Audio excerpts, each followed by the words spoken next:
Greetings, my name is Luis Molina, and I'm the host of the Life Puro podcast. In today's conversation, I speak with Asylum Cigars brand owner Tom Lazuka. So we hope you enjoy today's conversation and feel free to light up a cigar. If you don't have a cigar, browse our website at shop.habanaport.com. So Tom Lazuka, thanks for coming in today. We appreciate you. Yeah, it was good to be here, man. Thanks for having me. Yeah, thanks for coming. It's a little note for the viewers. You had actually have been to our old shop and did a podcast recording before this iteration of our podcast, but we never published it just because it was so low tech. Listen, man, this is beautiful. Yeah. The new place, the new store, it looks awesome, man. Yeah. Congratulations. No, thank you very much. So before, I guess, we dive in, do you want to talk about the cigars we have here? Yeah, so we have the Medulla. Okay. The Asylum 13 Medulla. So this is, we changed the packaging recently. So, this used to come in a 50-count box. It would have the Medulla, 25 of them, and then the Oblongata is the box press version in 25. So we separated everything into 25-count boxes. So they're almost like two different lines now. Okay. But, the basis of this cigar is our authentic Corojo, that first-generation Cuban seed we grow in Honduras. This is binder, wrapper, filler, authentic Corojo. So this is a 4-year aged tobacco. It's, Corojo wrapper with, Honduran binders and fillers. So the authentic Corojo binder and filler. So it's going to be a medium body cigar, has nice spice through your nose, more earthy on your palate. So it's a great cigar. I think everybody can smoke this cigar. Even if you're a mild smoker, it doesn't overpower you. And if you like something a little stronger, it still fits for you. Yeah, I always felt that this line was very smooth, very flavorful, but it could be easily approached by beginners and experts. Is that valid? Yeah, I think so. I think it's a cigar that can kind of fit everybody's, palate. So this is a Honduran Puro. It's all 100% Honduran origin tobacco? Yep. All authentic Corojo, binder, wrapper, and filler. Okay, wow. And maybe to give a little insight into Corojo to the listener or viewer, what can you explain about Corojo? What does that mean? So, Corojo is a seed that was grown in Cuba from 1930 to 1997. When the boom hit in the mid-90s, nobody could produce enough tobacco. And the one problem with authentic Corojo is it's a very small plant, only yields about 900 pounds per acre, and it's very susceptible to blue mold. So when the boom hit, everyone needed more tobacco. So that's when they came out with Criollos or Havana 2000s or the Corojo 97. So all these hybrids started coming out, and we kept growing the authentic Corojo seed. So Christian came into business in 1995 with his father, and they had purchased the Camacho brand from a gentleman named Simon Camacho, which were more mild Dominican cigars. Really? They were Dominican originally? Yes. So when Christian came in with his father, his flavor profile, he wanted fuller, stronger, and that's really what launched Camacho in 1999, 2000. So the original Camacho Corojo was a 3-year aged Corojo, and then we came out with the diplomas, which were aged longer, 4 and 5 years. But it was all 100% authentic Corojo. So it was a Puro Honduran Corojo. It's just different parts of the plant, right? Viso, Seco, Lajero, just different mixtures in different ages of the tobacco. Yeah. Well, maybe let's backtrack so the listener can get to know you more. Let's go back to the beginning. When did you start smoking cigars? Were you part of the industry, like generationally? Were you part of the business, or maybe were you like multi-generational? Did you grow up in the business, or you entered it? How? Yeah, tell me your genesis of cigar smoking. A gringo from Detroit, right? People always ask how does this white guy get in the cigar business, right? In a Latin-dominated business, but no, I actually own Jets Pizzas, a pizza chain in Detroit. They're like 40, I think they're in 40 states now. They've grown quite a bit over the 20 plus years since I've been out of it. But, a good friend of mine was in the business. My best friend growing up since I was 3 was working for Impact Force in Michigan, which a gentleman named Mike Perales, who's been in the business for like 35 years. And my best friend started working with him, and that was really my introduction to cigars. I think he was carrying like Fighting Cock and Pheasant. Oh, I remember that. And he the had, Filipino cigar? And then he had Nestor Miranda. The very first event I went to was a Nestor Miranda event, right, in downtown Detroit. And so I started smoking cigars then, and this is probably, I would say, probably around 97, 98. Okay. Near the tail end of the boom, huh? Yeah. And then I had sold my pizza places, and Mr. Perales, who's been a good friend of mine for, like I said, since that time, said, you should get in the cigar business. So my first job, he called me one day and said, hey, call these people. And I actually went to work for Calibri. I sold the accessories for Calibri. And I spent 2 years there. And then in late 2002 is when I went to work with Christian. Okay. At Camacho. Okay. And so I was a sales rep at Camacho and did very, very well. Me and Christian formed a great relationship and was part of the transition when Camacho sold to Davidoff. So I spent 4 years with Davidoff. And then when Christian's non-compete ended, he said, let's start a company together. So me and him... in July of 2012, launched the Asylum and CLE brands, and then we've grown it into the Oroa brands. And, we did the Edgar Hoyle, the Osak, One Shot, One Kills, and we had Robert Caldwell in the beginning, and Grace Santalongo, we had a brand with her. So we were really like a melting pot of ideas and stuff like that. And, today, it's just me and Christian now, but... so it's been, we just celebrated our 11th anniversary here this month, and so it's going strong. Yeah. Yeah. No, I still remember because we opened our cigar shop in 2010. Our first location was about an hour from here in Covington.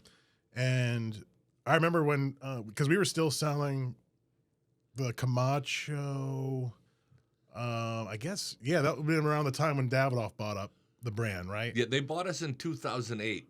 Oh, okay. But we operated separately till 2010. Okay. And then in 2010, they kind of combined the territories and gave each rep the whole portfolio. So at that point, around 2010, I started selling Davidoff and Avos and Griffins and all their portfolio on top of the Asylum and Cusano. Okay. And then I guess it was 2012, the non-compete expired, right? I guess officially, or 13? Yeah, 2012. And then that's when CLE and Asylum Cigars came out. Yep, July 2nd of 2012 was our first day. And we left a little bit before that because we went down and started developing the brands and blending, and we had been working on some things. So I left like in March. Yeah. And then, like I said, we got to the trade show. The first one was Orlando, and I remember that one. I remember that trade show. Yeah. The history's behind us now. Yeah. It took off really well, and we've been growing ever since. I remember getting the letter. I guess it was around 2012 or 13 from I can't remember if you guys were marketing yourselves more as Tabacalera Unidas. Yeah. As before, I guess the ROA or CLE. I know the branding still confusion. Our business name. Right. We're a DBA now under CLE, right? Yeah. Because people just were like, Tabacaleras Unidas. And I think Right. George Rico had something with Tabacaleras Unidas. So we were like, okay, we'll just change the name, Yeah. But I remember getting a letter from you guys of the invitation to go visit the operations down Honduras. Yeah. So I remember Christian giving that tour and, just seeing the whole, the factory layout and the farms. It was pretty cool. Yeah. And I mean, we'll have to bring you back down because it's amazing the changes. Okay. Yeah, because I think it was 2012, I think, when I went down there. Because so, it's been 11 years now. And we were still operating, the original deal with Christian was Davidoff was making the cigars at the old Camacho factories. So, okay. And then we were making Asylums out of Nicaragua. And, today, fast forward, we've really expanded our factory. So we built our own factory in Danley. It's part of the free trade zone now. So we have a huge box factory there. And, we're completely vertical there now. So it's a lot of changes. Wow. Yeah. I bet having that capacity to produce your own boxes is so valuable, huh? It is. It's still one of those things, it's one of those fighting points. I remember, I don't know, it was probably November, maybe not this past one, the year before, and we were down in said, Christian, we got a box problem. He says, no, we don't got a box problem. I said, F you, we got a box problem, and we get down there, and we had like 550,000 cigars and no boxes. I said, listen, who, Wow. and it was just simple. I said, who, we had a guy running it, and I just said, listen, how many boxes a day can we produce? 500. Okay, well, how many days a week do they work? And how many weeks do they work? Because we're 30,000 boxes short. Jeez. And we're at full production. So we had to actually, we were going to source it, but we went and actually added a second shift and then moved the box factory with new equipment and dryers. And, we've made a lot of investment into the company over the last few years. Yeah, that topic has always been intriguing for me because most of the cigar industry people I've talked to over the years, if there's any, I guess, choke point in the process of cigar making, Yeah. it's usually the box and or like the packaging material, whether it be the labels or barcodes. And COVID exasperated that, right? Yeah. It just made it crazy because you couldn't get certain things and the demand skyrocketed. And so now you're trying to make more cigars. You're trying to get tobacco. You're trying to make more boxes. You're trying to do all these things. And it just, the demand went so high. And that's what I was going to ask you. What did you see for your line of cigars in terms of performance during the lockdowns? Yeah, I mean, Up, down, equal? way up. Yeah, Okay. no, we were up, but we couldn't supply it. Mm-hmm. Because either we were out of boxes, the bands were taking too long to come in, or just tobacco. The asylums were made in Nicaragua. Nicaragua was having problems, and they were sending me 20% of my orders. My. So I had to move a lot of production into Honduras. Yeah. Under your control, huh? Yeah, so we still use the same Nicaraguan tobacco. We just had to start producing in Honduras, and so we've kind of got to see all of those pinch points, right? And we're like, how do we avoid this in the future? And we said, okay, we need to expand. So we started some new farms. We have a farm in Central America, in South America now, that we started growing some tobacco there. It's a couple years old now that we've been growing tobacco, a few crops out of there so far. And so I think you'll see some new stuff in the future from us out of that farm. Oh, cool. And we've expanded in Honduras with some of our own farms outside of the family farms. We're growing tobacco and looking for new places to, just be creative and come up with something new, right? Because how many times can we recreate the wheel with Corojo? It's our... Christian's father is probably the best grower of authentic Corojo in the world. Nobody does it like he does, and we're able to. But how many Corojo cigars can we come out with at some point? So we're looking for new things and new ways to innovate and come up with some hybrid seeds and some different flavors. So hopefully there'll be some real new stuff coming from us in the next couple of years as that tobacco gets ready. Oh, that's cool. Yeah. I remember our account manager Hector. He had told me during the trade show a few weeks ago that you guys have been investing at least in trying to procure tobacco from South America. Can you expand on that a little bit, or is that private? Yeah, we're not. That's fine. We're not releasing the country yet. Okay, but it's somewhere down in South America. Yeah, so I don't know if a lot of people know that. At least our viewers, there's a lot of tobacco that comes from South America. It's not just Dominican Republic, Honduras, or Nicaragua. I mean, really internationally. But South America with Ecuador, Colombia, Peru even. Yeah, there's definitely tobaccos coming out of those places. And, it's, we've got a changing economy, right? If you go back to 2008, Honduras was producing about 90 million cigars a year. Dominican was 125, and Nicaragua was only about 45 million in 2008. So you're only going back 15 years. Honduras had a lot of political problems, a lot of violence happening, and they ousted the president, and they raised wages quite a bit. The new president came in and said, we're going to raise wages. So Honduras and Nicaragua were always on the same wage scale, basically about 5% pay increase every 3 years. And then all of a sudden, Honduras went way up. So Honduras is triple what Nicaragua is today. Oh, I see. And then with the violence and everything, boom, everyone started moving into Nicaragua. And then all of a sudden you went from 8 factories or whatever it was in 2008 to like 80 now, right? So you saw everything new. Nicaragua really exploded and has done an amazing job of producing tobacco and rolling great cigars. And then you come kind of back to it today, and Nicaragua's producing, I think, 150 million cigars or more, 175 million. I don't remember exactly what the number was. Yeah, I think who was that? The Cigar Association of America put out their numbers a few months ago. Yeah, we broke records, I guess. And so we've had amazing years. I think last year was 475 million cigars in the U.S. And at boom time we were at like 335 or 350. Yeah. So we far exceeded the boom of the 90s. Yeah. Which put a big strain on tobaccos and supplies and all that stuff. So you remember those the boom days of like trying to source cigars, because you were more a consumer on right? I was a consumer. In 96, 95, yeah. Yeah, I remember, because I started smoking cigars in 96, and I remember like going into Humidors back then where it was tough to get certain brands. Like you couldn't find certain brands. And there was just so much, right? And I remember the green cigars too, like these fly-by-nighters that came in. And I still remember the taste of those bad cigars. Yeah, there was a lot. But I guess the difference then, correct me if I'm wrong, the difference between today and back then in the 90s, the supply and demand are pretty equal. I guess the problem in the boom was the demand way outdid the supply. So you had a lot of people that cut corners to try to meet that demand. Yeah, and the product wasn't as good. Right. And I think today there's so many good products out there in the marketplace, whether it's ours or, my father or La Flor Dominicana, Fuente, I mean, there's so many good companies producing really good cigars today. Yeah. And the demand has stayed up. Yeah. I think we're starting to see it level off or maybe fall a little bit.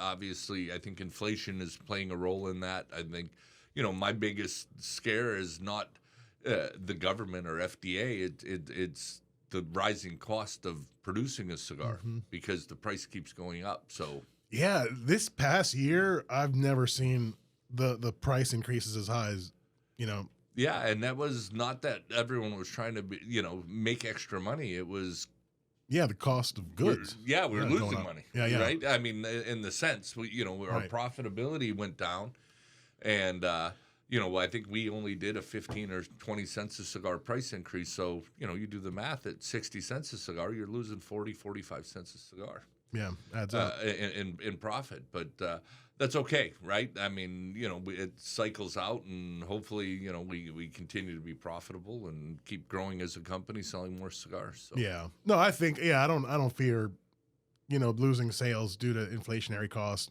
That's just my prediction, just because people who enjoy cigars typically have the disposable income, or at least if it does hurt their pocketbooks, they just might have to shift downwards. Yeah, in terms of the price point. Exactly. So, and that's, again, the rising price point is what concerns me the most. You know? But, again, this isn't about quantity of how many you smoke a day, right? And there's a lot of things. So to go out and have a couple cigars or a cigar, even if it's $15 or $20, where else can you go spend an hour or 2 hours for $40?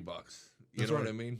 For $30-$40, you get a drink and or whatever you drink, and so it's still a great way to spend a couple hours. Right. Yeah, it's still very good value in that regard. Anything else you go do is expensive today too. So it's all cyclical. It's just, where are people going to spend their money? Yeah. No, but it's weird. Like, I change the prices annually of our cigars, and usually the manufacturer goes up anywhere between 1% and 3% at most a year. Yeah. This past year was 5 to 8, 10%. Yeah. I saw some companies go up as high as 15%. That's pretty noticeable. Well, and you look, I mean, we're looking at the Cuban market. Yeah, that's crazy too. You look at, my understanding is, again, they don't really give their numbers, but what I'm hearing is, they're normally about 125 million cigars a year in production out of Cuba. And they're down to 45 million. So, can you verify that number? I don't know. But, they've moved the Cuban production, not the productions, but the end product, used to a lot go into Germany, and I was just over in Germany, Switzerland, and Austria, and visiting a lot of those countries, and a lot of those storekeepers told me, we're 70% less Cubans are coming in. So, but they're making up for it by selling more of the what they call the New World cigars, the non-Cubans. Exactly. Yeah. So we're seeing a huge boom in the international market. The international market. Yep. So that's great.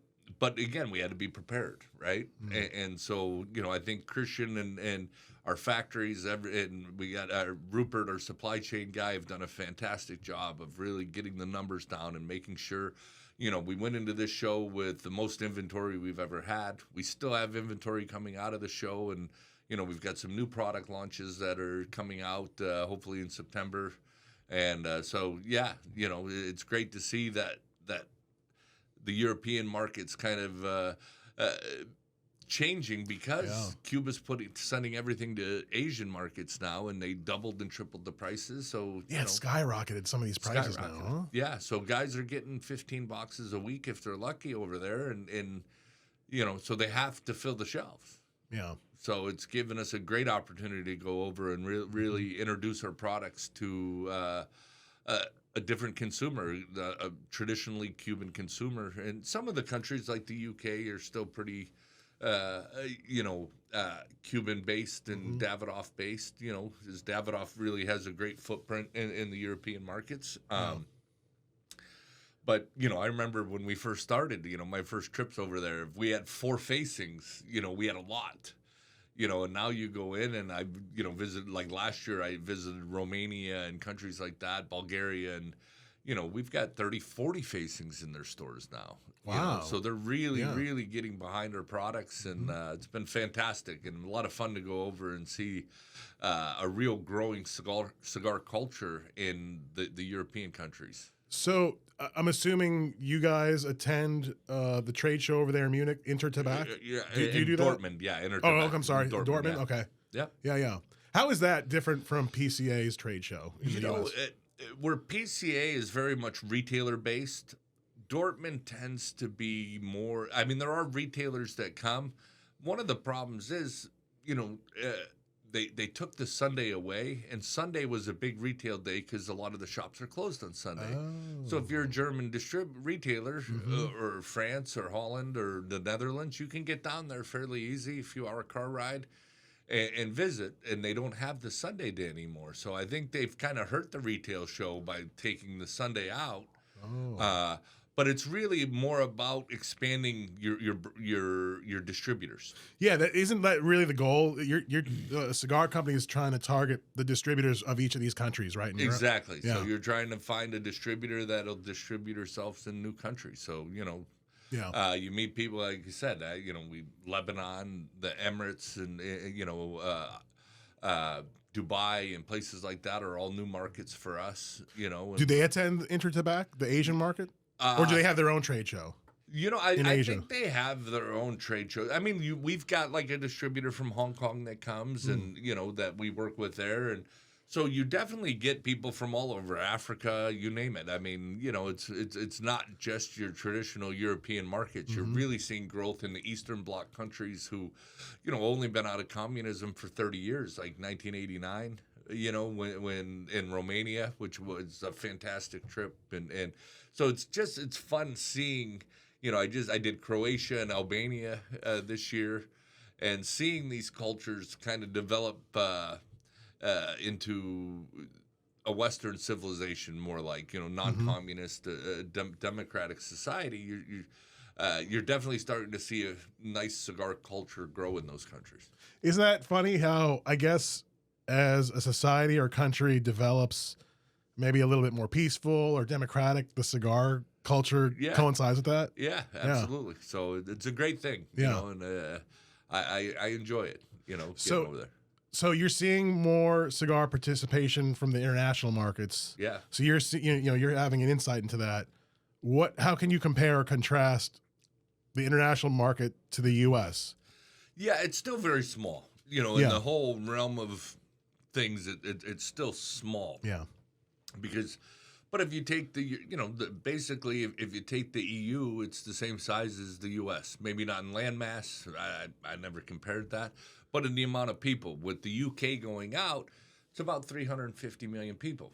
The U.S. is 40 million people, 350. So it's very similar in the amount of people. Each country is a little different. Obviously Germany's a great cigar market because it's more developed. France is a great cigar. I think our best cigar market, European market. We do very, very well in France. But you see, like Spain. I was going to ask you, what about Spain? Spain's been a little tougher for you guys. But we still, we have a distributor there, two brothers that do a great job for us, and we did our first international sales meeting. So last year we actually went to Spain. We rented a castle, and we had like 38 of our 38 people come from all different countries, and introduced all the products and did some selling points, how to compare the products, how to differentiate between the Asylum Corojo and the CLE Corojos, what makes them different. So how do you sell them against against other products, or separate even our own product lines? So had a great meeting with our European distributors, and we hope to do that again. We'll probably do it every 2 years. Okay. And go back and just do, an update on new products. And so it was a great opportunity because they all carry something different, right? And then we were able to introduce them to stuff and say, oh, I want that in Germany, or I want that in Romania or Bulgaria or whatever country, Poland or Czech Republic or whatever. So it was a great opportunity to get in front of our international partners. Have you made headway into Italy? Yeah, absolutely. Yeah, we got a great distributor in Italy. Italy's always a tougher market in the sense that, they have a lot of tourism, but they are very much like a Toscano smoker. Yeah, they're still that's their cigar, isn't it? Yeah, that's that dry cured, a very cheroot. Italian thing, right? So a lot of times they'll come into the shop or a shop, and they want something small and strong, right? So we sell a lot of our smaller Asylums there in the smaller ring gauges. We make one, we don't even make it in the U.S. It's a little 44x4 in the Asylum 13, and it's just a powerhouse, right? And it does great over there. Okay. So it's still getting them into like bigger cigars. So there's still the change of culture, but it's slow, but it comes, So I guess that what's that Tommy cigar, the Tommy Mottola? Oh, the Big Time Tommy. Yeah. I guess that wouldn't do well over there, right? It's surprising though, because like when they wanted the 90s and sold out of them. Germany, our number one seller in Germany is the 80x8. Are you serious? Yeah. So you think the European markets tend to be like smaller traditional sizes. That we're doing very, very well with big ring gauges over there. Wow. Yeah.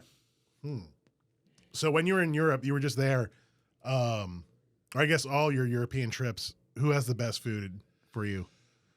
Oh, I mean, they're all a little different, right? Right. Yeah, they're all good. But I mean, Christian loves Spain. I mean, I remember I took a vacation a few years ago, and don't be mad at me, Spaniards, but it's like, dude, the food, how much paella can you eat, and ham, jamon, right?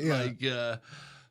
But through Italy, the food's been good. I mean, Paris, there's great food in Paris too. It's pricier, but I actually love the food in Croatia and when I was in Albania, because they're right off the sea, the Adriatic there. So lots of fresh seafood and stuff like that. And those guys fed me like, every meal was 7 courses. Lunch was 7 courses. Dinner, I'm like, I left there, Stuffed, huh? Yeah. But did you walk a lot in Europe? Yeah, we definitely got around. I mean, they were long days, because we'd either do trainings, like in Albania. We didn't do per se like in-store events. We did like a training. So, I would do, they would bring in all like the casino hosts or the high-end restaurants or the hotels that carry cigars, because there's not a lot of cigar shops. And our distributor owns a bunch of the cigar shops.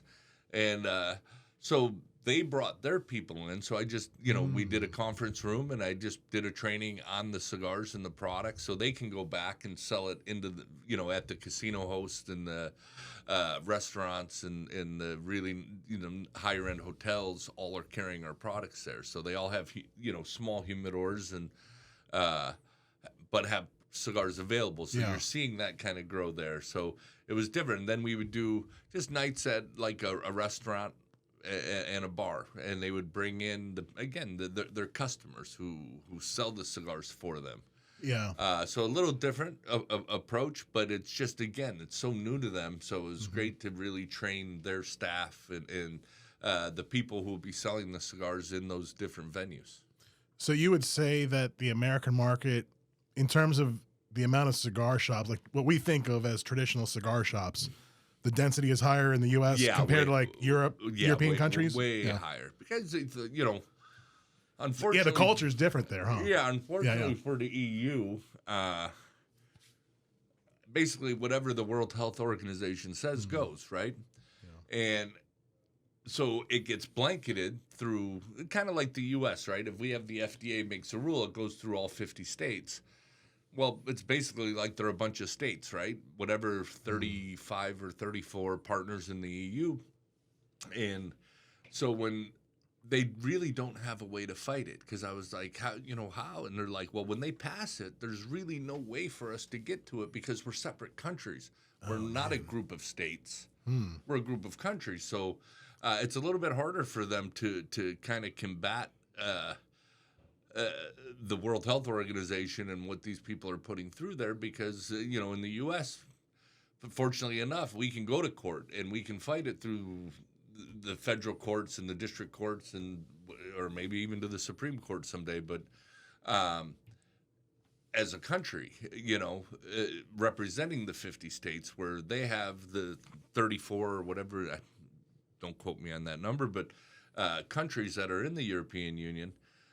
But it's really hard for them because they really don't have a voice at the EU level, in a sense.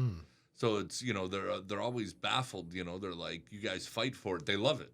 Like the cigar smokers there and our distributors, they love what we do in the U.S. because they really don't have the voice or the ability to kind of fight it the way we do. So, it's something really great about our country. Yeah. Yeah, no, that's interesting. I didn't really understand that. I mean, when I would go to Europe, and I go to Spain, at least before COVID, I would try to go once a year. And it's interesting, like, seeing the culture there of cigar smoking, where to me, in some respects, it's better, but in most ways, I think the American market is just superior, I guess, just because of our culture.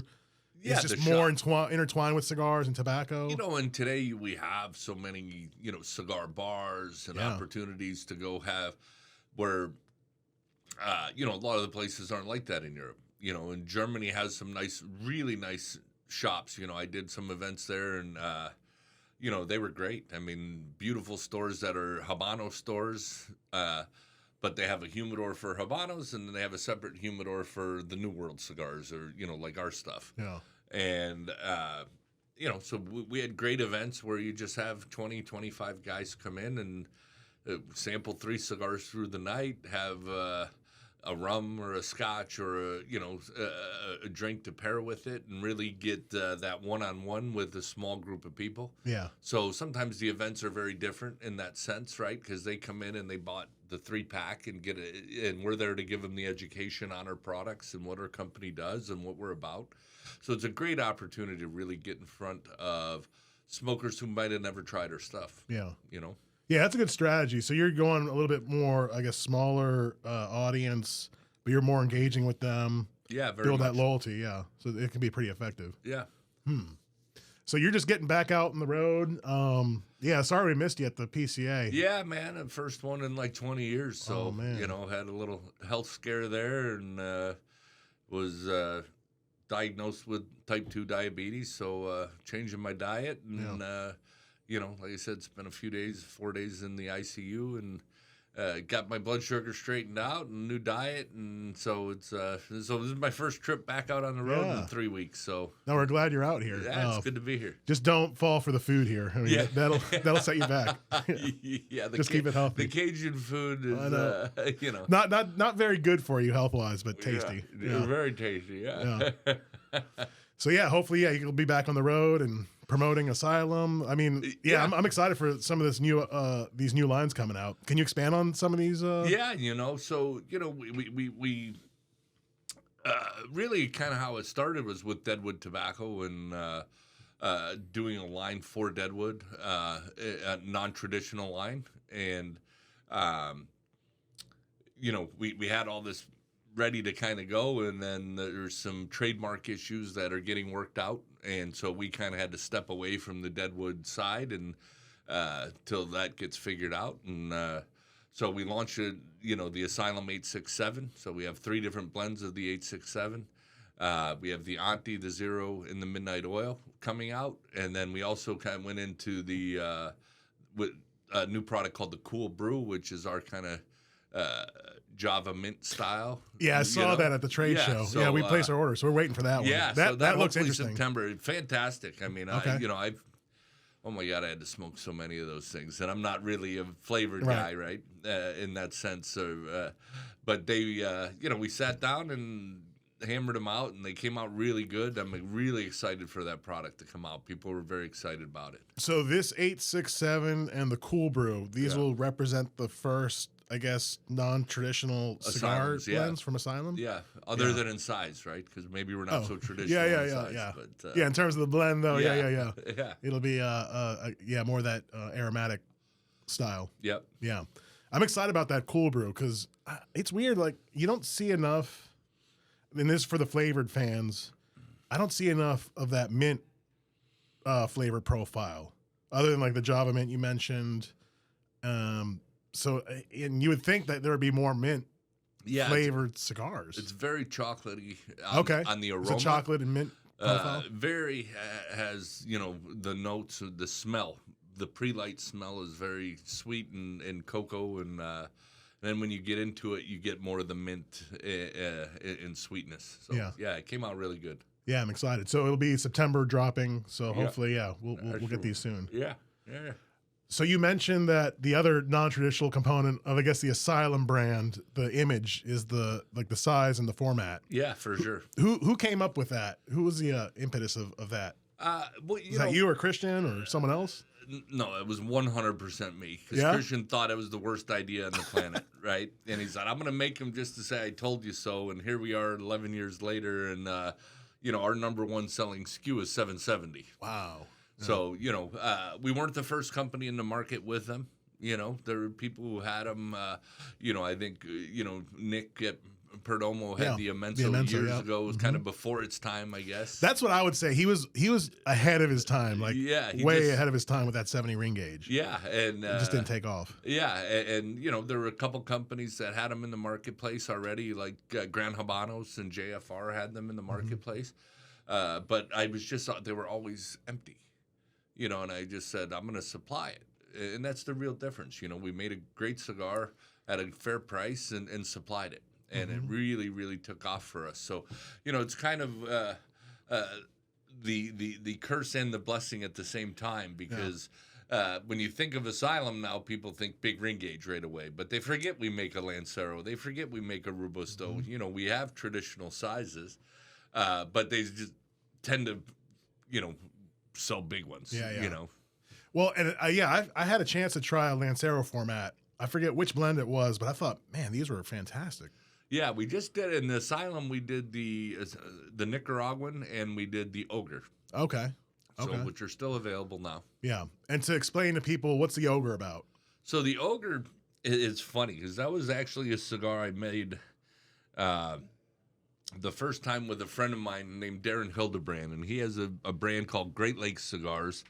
And Darren's a great story because he was a guy who, when I first started in the business, he was actually working out of a flea market in Sandusky, Ohio, selling cigars on the weekends, right? Cool, yeah. And then got his first shop, and then started rolling cigars and started his own brand. I think AJ makes his cigars or gives him the tobacco. And so Darren, he actually bought this old house, this old farmhouse, and turned it, called the Old Tobacconist Inn. So in the summers now, he just rents the house for people going to Cedar Point or Kalahari, the water park there in Sandusky, and they camp. They got an RV and they just camp all summer.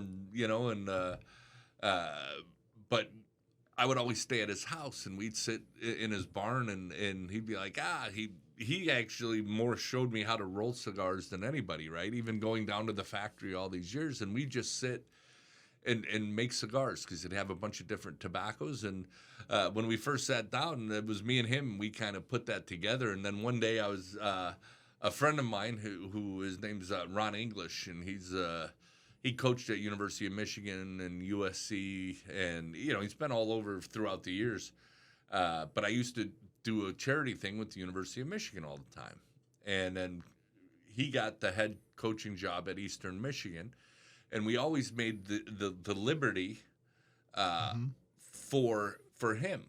And then when we started this company, so we did a Liberty for him, a Candela Liberty. Oh.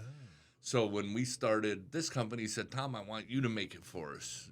So I said, Christian, I want to make this cigar.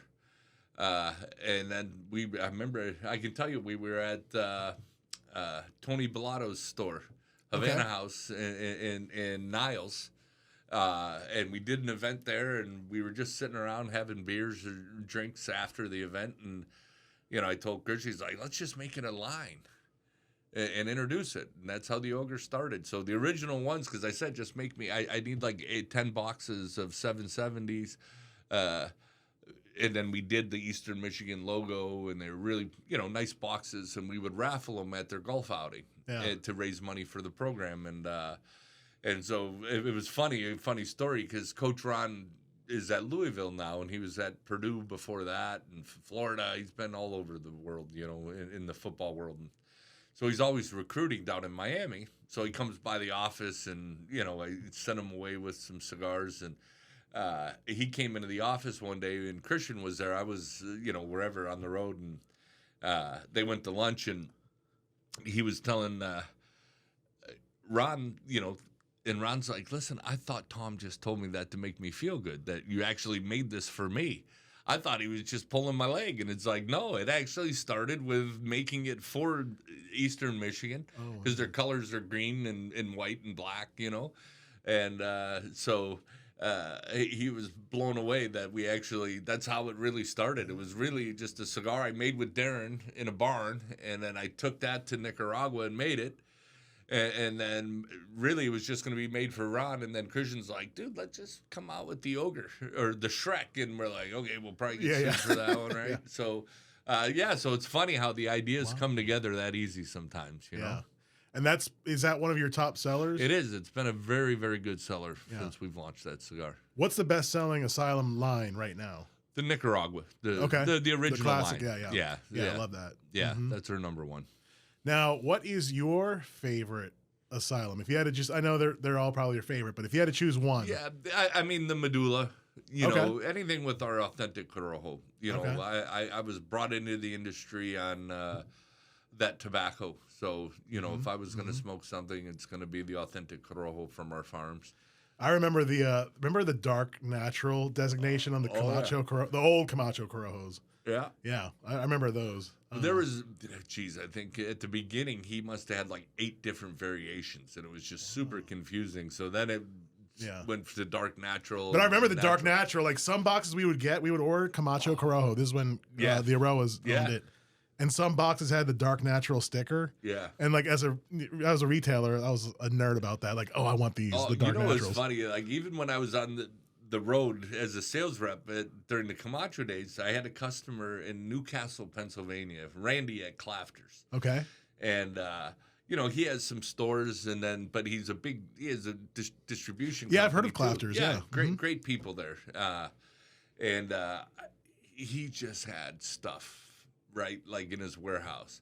And I remember I'd go in and he would have boxes of the Nationale size, which is more a Corona type size.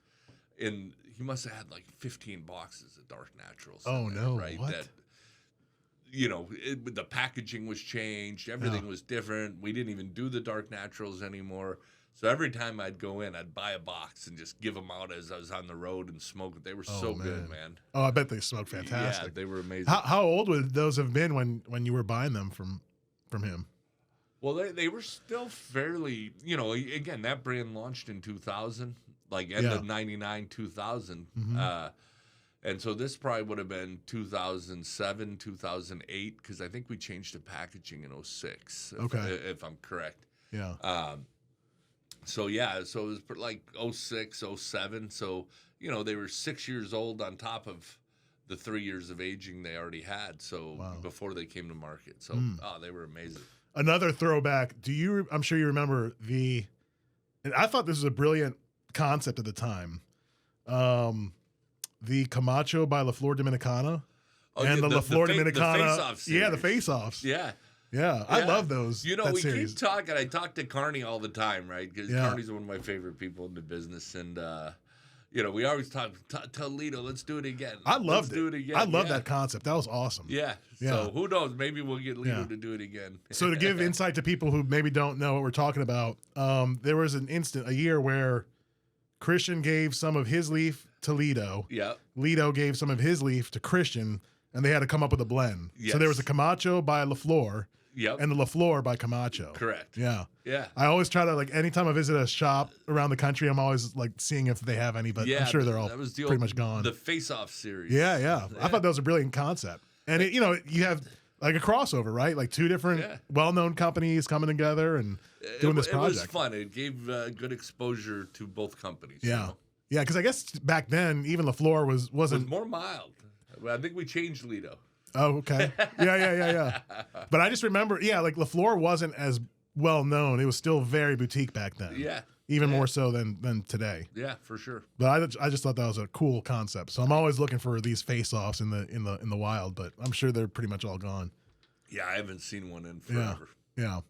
Well, that's cool. So so your favorite is the Asylum, just the Nicaraguan.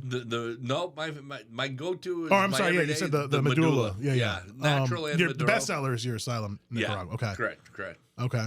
But that's what I think is cool about Asylum is there is a blend out there for everyone, right? For everyone. I mean, we have the Pandemoniums, the longer sticks. We have the Nectophilias, which are our all Maduro cigar. The Insidious, which are the sweet cap mild cigars. So, that's a huge seller for us. Yeah. So, we have something for everyone. We got the Asylum Connecticut. We have the regular Corojo line, which is 3-year age. We have the Medullas, which is 4-year age, and, a little different blend of Viso, Seco, and Ligero. So we've got, quite a bit in the portfolio. Mm-hmm. And the Schizos are probably your bestseller, huh? The volume-wise. Yeah, we sell a lot of Schizos. We're not so much in the bundle business in that aspect because our prices are a little bit higher on those. But that Schizo Maduro is a fantastic cigar for the price. Unbelievable. Well, and I'm sure a lot of manufacturers, they probably hate offering their bundled cigars. That's still such an important segment of the industry. Like everyone's got to offer those inexpensive, handmade, bundled cigars. Yeah, I mean, good price points. Exactly. I mean, years for years, I think companies would, there's always leftover tobacco, right? So if it's a Cuban sandwich, short fillers, mixed filler cigars, that's a big part of bringing the cost down of overall cigars because you're keeping people working. You're keeping production going so you don't have to lay people off, right? So when you can make those type of cigars, and, a lot of that production would go to the catalog companies, for years, because it was a way to get rid of those cigars, and it kind of gave you some money to keep the lights on and keep everyone working. And so it really does have a very important part in the cigar business, not just having a price point cigar or an inexpensive cigar for the end consumer, but it also keeps the factories workers working. It keeps the farms working. It kind of plays into the whole thing. And, again, there's not a lot of margin in that product, but you sell it by volume and it's one of those things that just helps keep everybody working, keeps the lights on type thing, Yeah, that's pretty good. Great insight Yeah. into like the function of those inexpensive bundled cigars. I never thought about that in terms of like keeping the wheels going. Yeah. And moving that stock. No, that's pretty interesting. Now, how often do you go down to Latin America to see the factories or fields? So me and Christian kind of split up the duties a little bit. Okay. He obviously spends a lot more time down there than I do. Mm-hmm.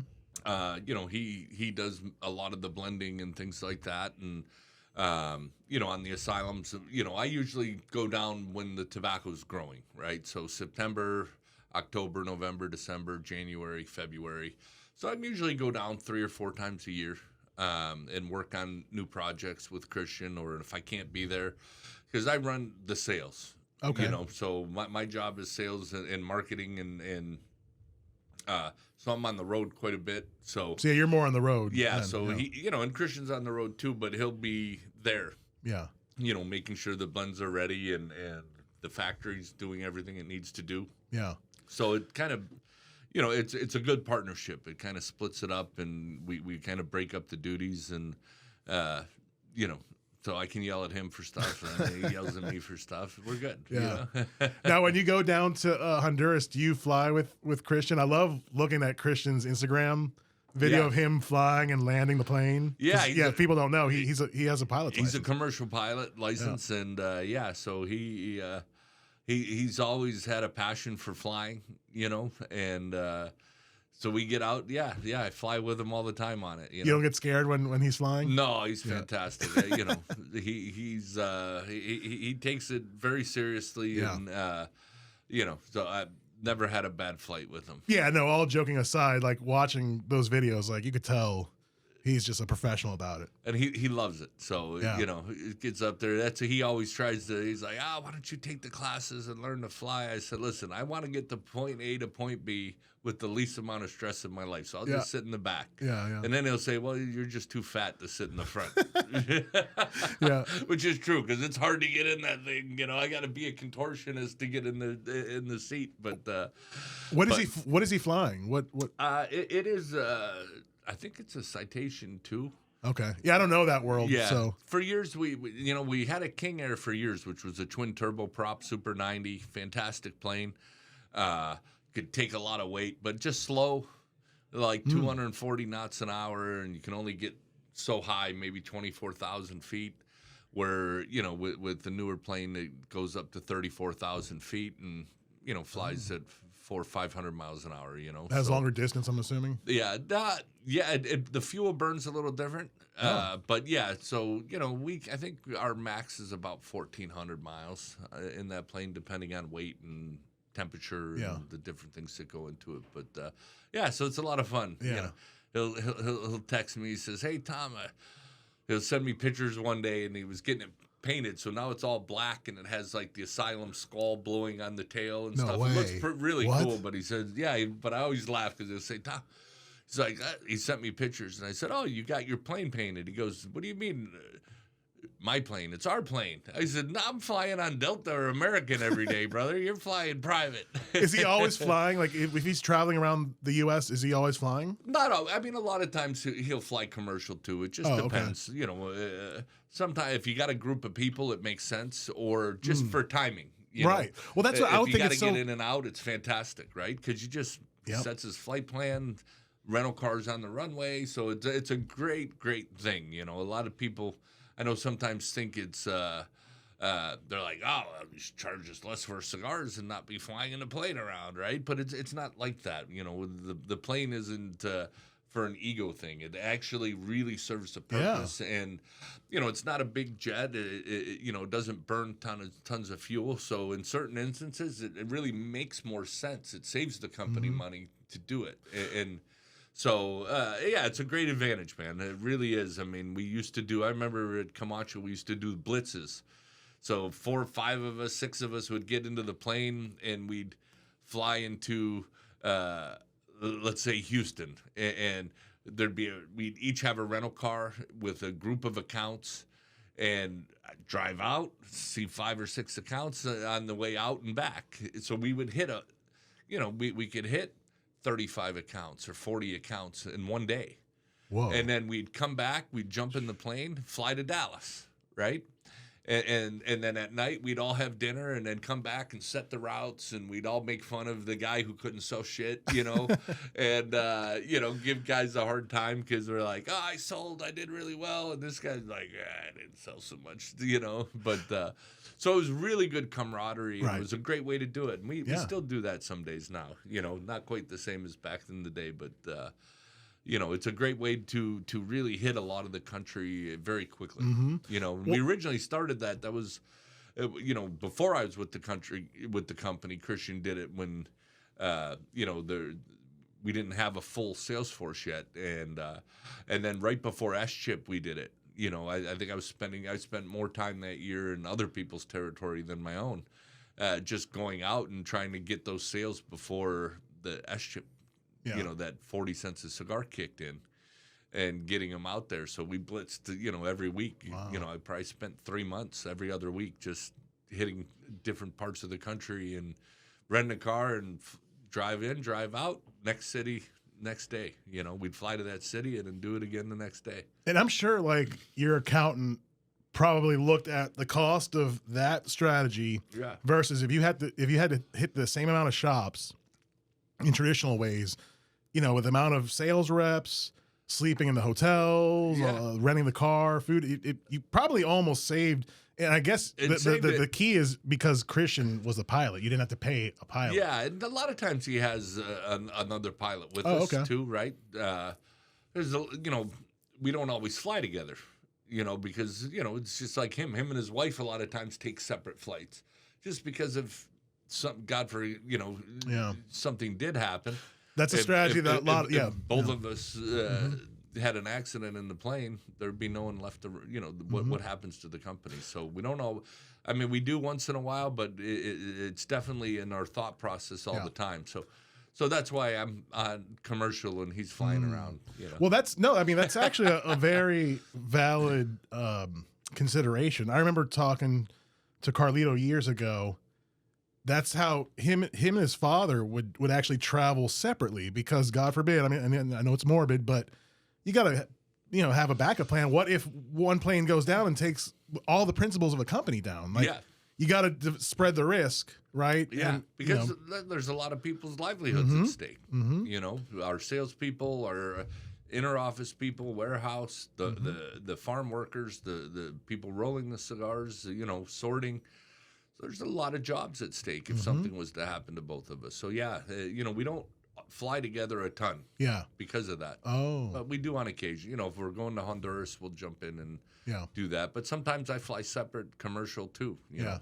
Well, that's smart. To me, private air travel is very intriguing, and I'm sure our industry would love to incorporate more of that. I'm sure a lot of other cigar companies just don't have the funds or revenue to make it work. Make it sense, but just the efficiency of saving all those hours waiting. And a lot of it is when you have multiple. If you're going to put 6 or 7 people on the plane and you take the cost versus airfare, it's definitely cheaper, especially when fuel was really cheap. It made it very, very financially better, So, it's not for the ego. It's just it's his passion, and then on top of it, it's a nice benefit to be able to get in and out of places very quickly and hit multiple places on a trip. So it might inspire other cigar principals to maybe start getting their aviation license. Yeah, it's all Like I said, I enjoy the back seat. Well, going back to Christian's social media account, I've noticed the last few years, his activity has just skyrocketed. What do you know? Can you give any insight into how he did that? Is it just the content he's producing, or listen, someone else is producing the content? Don't let Christian fool you that he'll tell you he's this big social media guru. No, joking aside, he's done a great job with it. And Raul and our team, our marketing team, back then, we have a new group doing it. Creativus is doing her stuff now. But it's funny because you can really get a feel of what it does for a brand, right? And if I put myself in one of the posts, okay, we get good traction. But if I put myself in a post and put a Ferrari or a car, it doesn't get good traction because people don't relate to that with my brand. You know, where we do very well is we see the factory stuff. Like we had one, it was just a reel or an Instagram post, and it had it was the press with the end of the cigar, and they were using the Chevette to cut it. So I saw that. Yeah. over 17 million views. Holy Totally cow. went viral. Wow. You know, and so that was the best one we've had so far. And I think Christian on his own has had a couple go like 9 million or 7 million, which is a massive number for our industry. And when that happens, we see 30, 40,000 new followers.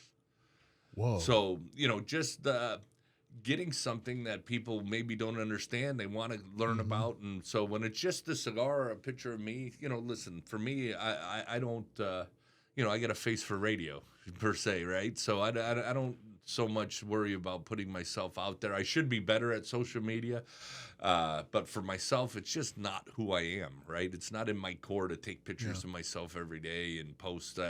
You know, I mostly what I do is I'll just share, you know, or repost, you know, is on mine. But Christian's done a really good job, you know, on his and being the face of the brand and CLE and he enjoys that part. For me, it's a little narcissistic for me. Well, that's what I mean. The notion of social media, you know, with our industry in particular, is very intriguing to me. Yeah, you know, I mean, I'm sure some people question like, well, what's the worth of social media like for cigar companies to get on? Well, you know what's amazing about it is you can do all the social media, but if you don't interact with the people that take the time to respond, you're not getting anywhere. You know, so we'll see, you know, and I'll respond to some of it when I can, but, you know, something as simple as an example, I remember one day some guy was looking for nectophilia, and he was in the Pittsburgh market, and so he said, hey, so I responded to him, hey, these are 2 stores in the Pittsburgh area that carry it. And I remember the next time I went in the store, he's like, dude, we're doing like 5 boxes a month now of a certain size of nectophilia, because the guy went in and that's his cigar and he buys it. Yeah. So when you, you know, they take the time to interact, you have to give them back the courtesy of saying, hey. Yeah, that engagement's important. The engagement. Yeah. So social media without engagement to me is useless. You can put it out there, you can, you know, but the engagement part, if you really get behind the engagement and talk to the people and answer, you can put them onto, you know, the whole idea is get people coming into Habana Port, right? And so if someone's on and they're like, hey, we're in Baton Rouge, where do I find your cigars? And we can say, hey, go into Habana Port or, you know, whatever shop carries in the area. But we can give them some choices and hopefully that turns people to walk in your door. And then you have the opportunity to upsell them on cutters or lighters or add extra cigars to it, whether it be our brand or somebody else's. And so it's just really working to get the people to walk in your door, right? And our incentives are aligned, right? So as a retailer, I appreciate the fact that our manufacturer partner will take the time to engage with the end consumer and direct them our way. Yeah. And we can all profit from it, right? And you make a customer happy. 100%. You know, cigars sitting on your shelf that aren't turning aren't good for you or for me, right? That's right. But like what I find intriguing with the social media component in our industry, right? Look, I mean, the demographics of our industry are maybe 30, 40, really starting 40 to 60, maybe older, male. That's not really the social media demographic, right? Yeah. And so I find it very interesting to see like these small upstart cigar companies that have great social media, but it doesn't necessarily transfer to sales and what the reality is. Yeah, right? And again, you know, I look at other people's social media, see what they're doing, see if there's interesting things. But, you know, the reality of our business is you have to be able to distribute the product, right? And so you have to have the capital to invest and make sure you can supply the product. And there's all these things that go into it. So if you're missing a piece of that, you can do all the social media you want, but it doesn't necessarily translate into you being able to supply that cigar or get it to enough retailers, right? So, but we all start somewhere. Yeah, that's right. So it's not. Yeah, it's not to dismiss them, but it's just, exactly. But it's interesting to see that the reality doesn't always coincide with like the sexy ads or the way their posts, Yeah, and we're so limited on how we can advertise, right? So social media is a great aspect, and again, we need the next generation of people who enjoy tobacco and cigars. So we have a generation that lives on their phone. My children, are on their phones all the time. They panic if their phone's gone or something. That's right. And so. They operate that way. You click a button, it gets shipped to your house, And I'm not talking about just cigars. I'm talking about anything. You go to Amazon, you can find anything. Yeah. So, there's a changing culture, or it has already changed, but it's still at the beginning, right? There's really so much growth in those avenues. So if you can do it well, I think... and engage properly, you can really turn it into getting people to walk into the stores that carry our product. So I take comfort, and it's not just to dismiss social media.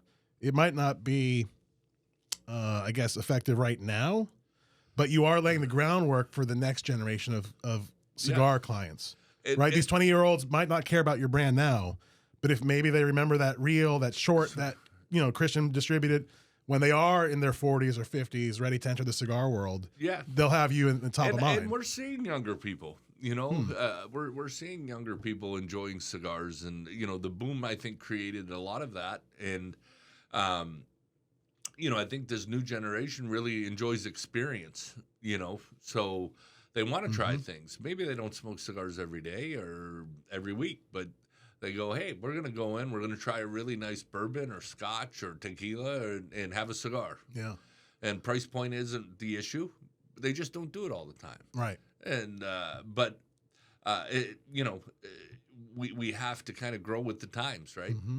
We have to change a little bit, and social media is a big part of that, and being better at it. And, again, Raul kind of set the groundwork, and we've watched it grow, and he was our marketing guy at the time. We've seen it really grow on our side, and it's organic, so it's a great tool to have. Yeah. No, it's pretty interesting to see how this social media is evolving with our industry specifically. Yeah. Yeah. And you bring up a great point too, delivering experiences. So you're here today because we're going to have an event later in our Baton Rouge store. It'll help get more visibility for your brand. These experiential type events are very important, at least for a cigar shop. Yeah, for sure. I mean, I am more of a, I want to call it old school mentality when it comes to the business, but I like to be on the road, and I learned that, when I started, one of the first people who kind of took me in was Rocky. Wow. Okay. I was doing lighters, and they'd be like, "Oh, come sell lighters." This is before Rocky had lighters, so I'd be in Michigan, and Rocky would be doing an event, and the store would be like, "Come sell lighters during the event." And that's how I met Rocky. And that guy was on the road like an animal. He still travels a lot, and maybe not as much as he used to, but I really learned from that, because the best way is to create those relationships, get in the shops, meet the people, talk to the people, build that relationship. And then, when they see you, when you come into the store, even as the rep, they'd be like, Camacho Tom's here, right? Let's get a Camacho because he's in the store, Yeah. And you build those relationships. So that being on the road, and I think, talking about experiences, we used to do the trips to Honduras. We were the first company really doing factory tours back then. And, when we started this company in Asylum and CLE, and I'm out traveling around, it was amazing to see how many people I actually was in Honduras with. Because, maybe the name of the store didn't click, but when I walked in the store, we're like, hey, you recognize the face. Yeah. So, and they were like, yeah, we'll give it a shot, right? Because we built the relationship over those years, and just spending those 4 days in Honduras with somebody, and it might have been 6 years later. that I haven't seen them because I didn't cover that territory, you know, as a sales rep. And now I'm out there on the road selling my brand and in the CLE stuff. And, you know, those relationships really, really are what make our business. Yeah. And that's what I think a lot of people don't realize about this industry. It's very slow. It takes years for any cigar company to really grow. Oh, it's funny to that huge point. But I think so many people have this notion, especially you see so many startups, especially like during boom times. I'm going to say we're in a boom, right? Yeah. And they just expect to, you know, go out the door just making millions. But it's not like that. I mean, they have to still go to shops. They still have to see people directly. And you know, as you grow, you have to reinvest. Mm-hmm. You know, it's not like we're here stuffing our pockets, you know, like we're constantly reinvesting and expanding our company, providing more jobs and growing to continue to grow our brand. And at some point we could say, okay, this is good enough. But, you know, as we keep seeing growth in the enthusiasm of the cigar smokers, it makes you want to continue to expand. Yeah. No, it's very interesting. And similar with the cigar shop side, right? It took us years, you know, now in our 13th year, you know, to grow to 2 stores. We have the location here in Baton Rouge and one in Metairie. Yeah. Like people come in and you've seen our new store in Baton Rouge. It just didn't happen overnight. Like we were bootstrapping in the beginning. For you know, sure. Started out with maybe 20 boxes of cigars and just grew it now to where we are, you know? Yeah. And you know, it's amazing because I remember I always have a story. I had this customer in Michigan. His name was Gary Tuttle. He had Tuttle Cigars in Grand Rapids, right? And I remember when I first started with Calibri, I walked in his store, and he liked the prior rep. Okay. And so I hand him my card. He looks at it, hands it back to me. I'm not going to need that. I didn't, you know, I didn't like the way they got rid of the old guys. All right, well, we see that a lot, yeah. Next time I'm in, I'll come visit you, you know, so... and then I left and went to Camacho, and the same thing. He says, you know, I like the other guy, and, you know. Yeah. So finally, 8 years, he comes to our trade show booth, and he says, so what's new, you know, in the cigar world? I said, well, I think Oliva has this, and blah, blah, blah. And he looks at me, he goes, no, from you guys. I said, well, it's not freezing in here, and I don't see any pigs flying, Gary. But you know, but 8 years. Yeah. But I would always go in. I mean, you know, not every stop, but 3-4 times a year, I'd stop, have a coffee, give him a cigar. Yeah. We'd shoot the shit, and 8 years later. So you know, the moral of that is never give up. Right. You have to keep going in, have to keep trying. Because maybe someday he'll need you, right? Like, and you can have that partnership and relationship. And so it just, you know, I tell all my guys, just because today's a no doesn't mean tomorrow's going to be a no. And it might be a no for a long time. So I remember hearing a stat years ago that on average, it takes a sales rep 7 calls to open an account. 7 calls. Yeah. And where a lot of upstarts fail is maybe they give up after the 6th visit, right? Yeah, I mean, because they're not making revenue, right? Yeah, they're like, well, we got to go to where we're making money, and they maybe focus a little too much on specific accounts, and that's fine. But again, you want to grow your brand. You can't give up. That's it, right? And a lot of times it's just they want to know you're going to show up on a regular basis. So if you only see a guy every 5 or 6 weeks, you're only seeing him 5 times a year. So it takes you a year and a half, 2 years, a lot of times just to earn that trust to say, okay, this guy's came in religiously for the last 18 months. Every 5 weeks he's here, makes an appointment, calls. All right, I'm gonna give him a chance. Yeah, and then the product has to do the work, right? Yep. Well, no, I appreciate you coming here today. I guess before we have a final segment, but before we get to that, is there anything you would like to impart to our listeners? Oh, no, man. Just, you know, keep smoking. And if you haven't tried Asylum CLE or Aroas, please come into Habana Port and have an Asylum CLE. And I'm sure we have something that'll fit your profile. Yeah. Yeah, great. Awesome. So on to this final segment. If you want to participate, it's basically a lightning round of 4 questions. Okay, let's do it. That we ask our guests. So, all right, you're in for it? Yeah. Okay.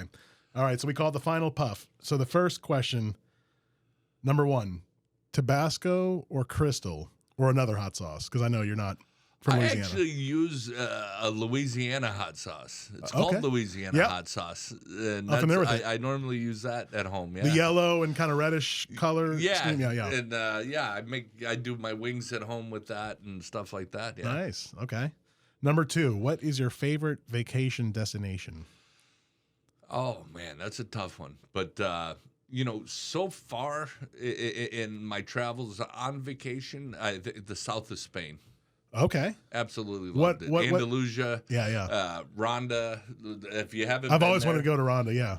Just a cool little town, man. It's got this huge bridge, the two sides of the cities. It's way up, and the waterfall coming underneath it, and it's almost like kind of like San Diego, right? Like the weather's always good there. The weather's fantastic. Even the summers, it can get brutal in the rest of I Andalusia. was there in December, right before COVID in 2019. We went for a couple weeks.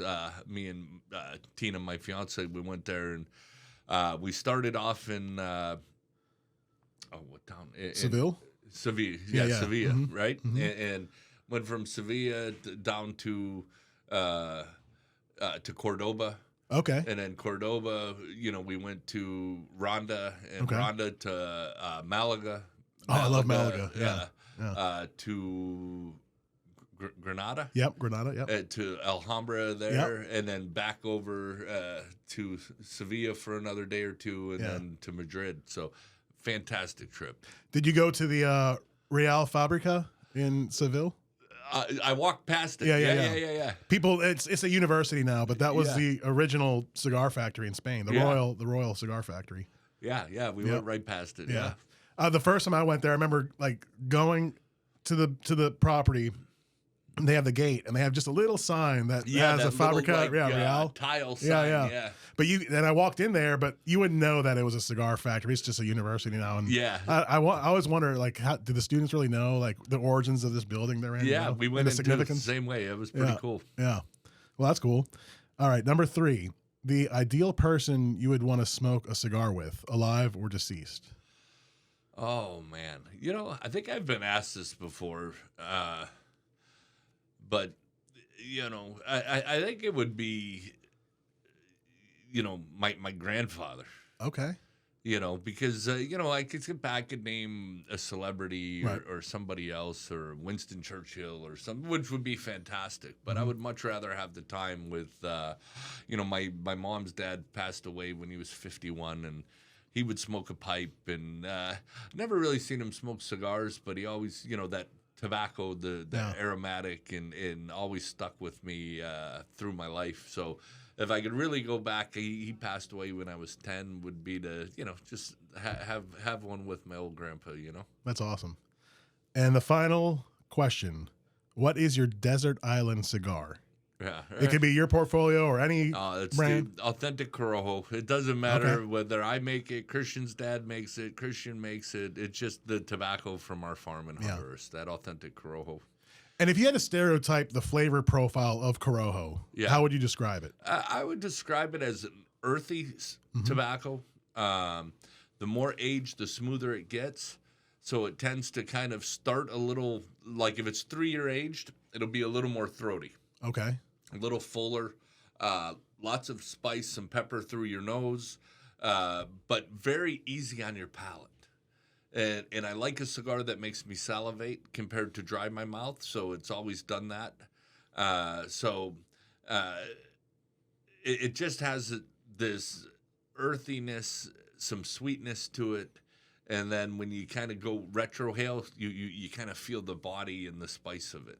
So it's almost like 2 different cigars, which is really what I enjoy. Mm-hmm. No, it's a beautiful hybrid or seed type. Yeah, for sure. Well, Tom, thank you for visiting us today and talking with me. We appreciate it. Fantastic time. Yeah. Thank you for having little me. more improvement than the first time you did a recording with us. Hopefully you'll get Which this never one came out. Yeah, exactly. Yeah. Don't leave me in the archives. Yeah, no. This is coming out. Yeah. Well, thanks again. My pleasure. Thank you for having me. All right, sir. And thanks, everyone, for listening. Until the next cigar.